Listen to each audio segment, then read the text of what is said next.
ربما في بعض الحروب لا يكون القتلى فيها على هذا النحو من العدد الضخم الذي رأيناه من ضحايا هذه المهزلة الرياضية، ولا أقول المباراة الرياضية. هؤلاء الذين عبثوا بأمن البلاد، هؤلاء الذين عبثوا بدماء أبنائنا، هؤلاء الذين فعلوا فعلتهم النكراء، يجب أن يؤخذ على أيديهم بضربة قاسية حتى لا تتكرر مثل هذه المأساة.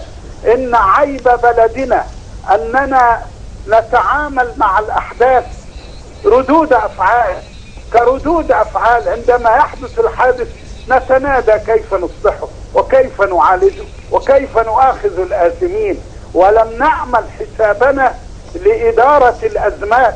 إن واجبنا أن يكون في بلدنا هذا هيئة أو مجلس أعلى متخصص لإدارة الأزمات.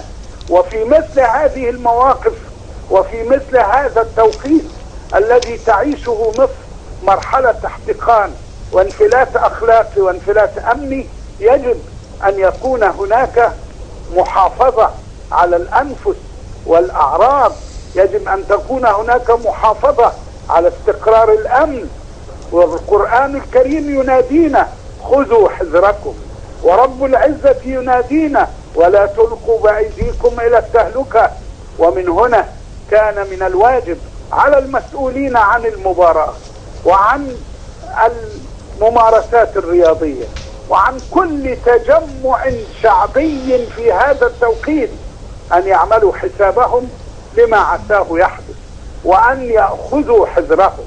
ومن أجل ذلك فأنا أطالب أولا بأن يجرى تحقيق فوري، وثانيا أن توقف المباريات في هذا الوقت حتى تستقر مصر وحتى يستقر أمنها، فلا تكون هناك مباريات في هذه المرحلة. وأطالب ثالثا ألا تكون مواجهتنا لمثل هذه الأزمات ردود أفعال، بل يجب أن تكون هناك هيئة لإدارة الأزمات تأخذ طريقها. وأطالب خامسا أن نكون جميعا على قلب رجل واحد لتحقيق الأمن والاستقرار والسلام.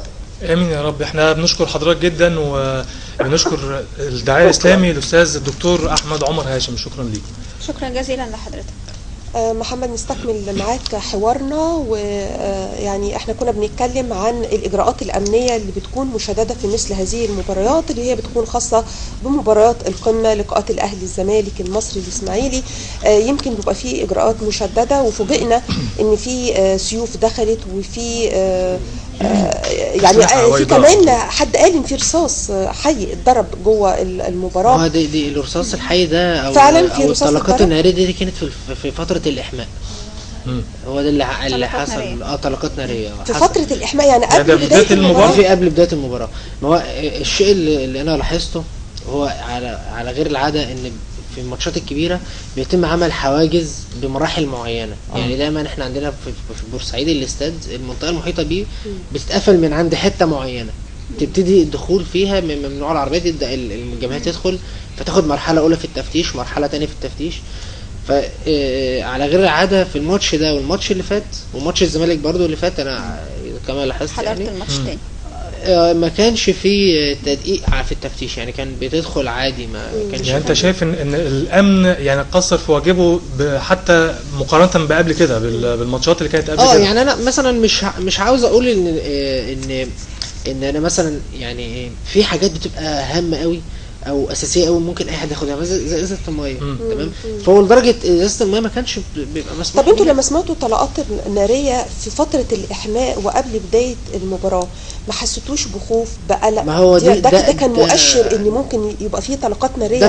ده بيحصل عاده في الماتشات الكبيره، يعني دايما تلاقي العاب ناريه، صواريخ.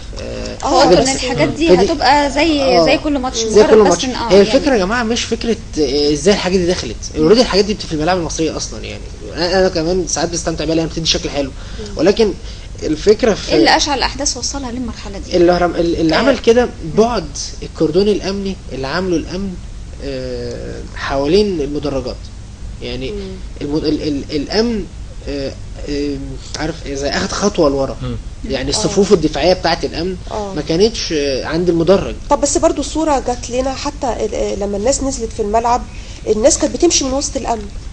ما هو يعني الامن كان واقف ما بيعملش حاجه. الامن ما بيعملش حاجه، دي كانت الشكل كان غريب بصراحه. هو طبعا الجماهير بتبقى طبعا يعني اللي بينزل بشكل فردي، تمام. ولكن في نهايه الماتش طبعا لما نزلت الناس بكثره طبعا الامن انا اعتقد يعني كانت عدوى الفوضى اصابت الناس كلها، كل ما شافوا حد بينزل معاه. وبعدين حتى مع الاحتفال بكل هدف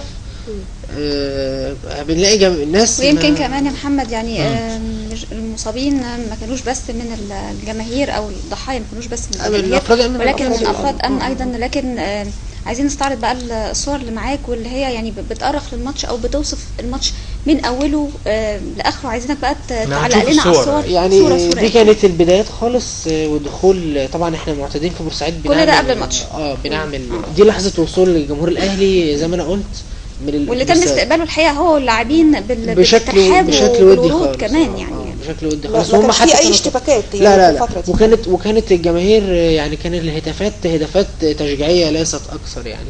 وكان قبل الصور دي كان في صوره ما كانش في اي حاجه عدائيه لسه باينه. لا كان الجمهور ما كانش بدأ باليافط العدائيه لا بص بالنسبه لليافط هو طبعا كل الجماهير متعوده على ده ده شيء معتاد ما بين الاهلي والزمالك، الفرق الكبيره مصري اهلي اسماعيلي، ولكن الانديه الشعبيه ولكن يعني اللي حصل ده انا شايف ان هو يعني الامن يا جماعه هو اللي سمح بعبور الجهه دي للناحيه الثانيه. والناس لما شافت ما فيش امن فبالتالي هم خدوا راحتهم يعني. بالظبط. وبعدين خوف من طالما في عمل جماعي اعرف ان هيبقى في اشياء خارجه عن الصور دي لسه قبل الماتش يا محمد؟ دي كانت قبل الماتش مباشره يعني. دي لحظه دخول الجماهير الاهلي.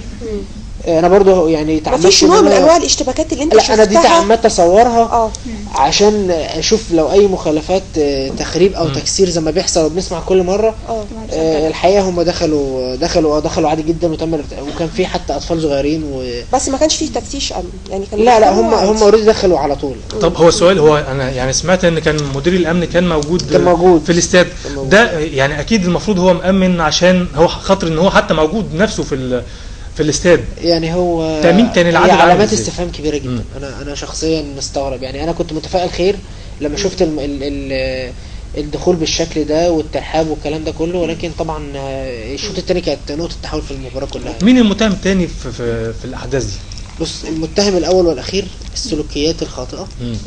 هرجع لك مرة تانية محمد وهنكمل كلامنا معاك مرة تانية، ولكن هنخرج مع بعض لرفع أذان المغرب حسب التوقيت المحلي لمدينة الإسماعيلية وعلى المقيمين خارجها مراعاة فروق التوقيت.